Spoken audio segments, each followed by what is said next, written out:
Uyakhala uyazithulisa untshontshelwe ushuni-ke nguye uBig Zulu.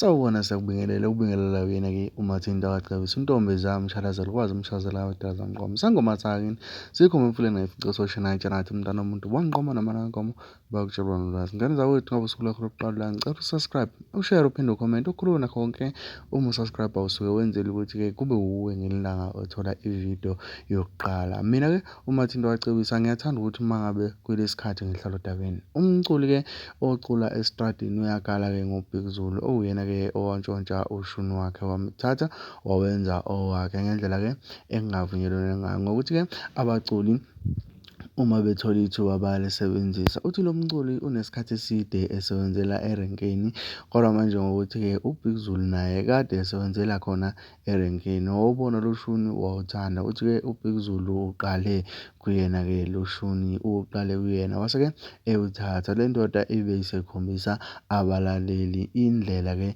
ebewucula ngayo nendlela ebewusebenzisa ngayo lo shuni-ke. Uthi-ke ngelilanga uBig Zulu weza kuyena wambuza ukuthi wendoda kwenzakalani la, wenza kanjani lento yakho? Kodwa-ke ngaphandle kokukhuluma kakhulu nawo umbukiso bhanyabhanya elalisa abalaleli.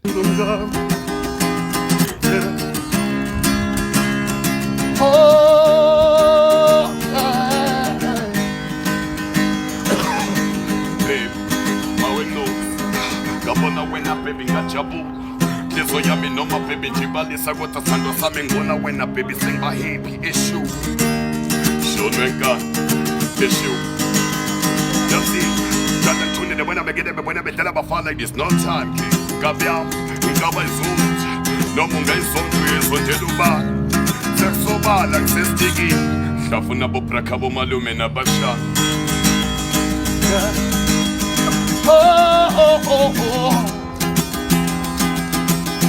Why did you play with my mind and my feelings? Why did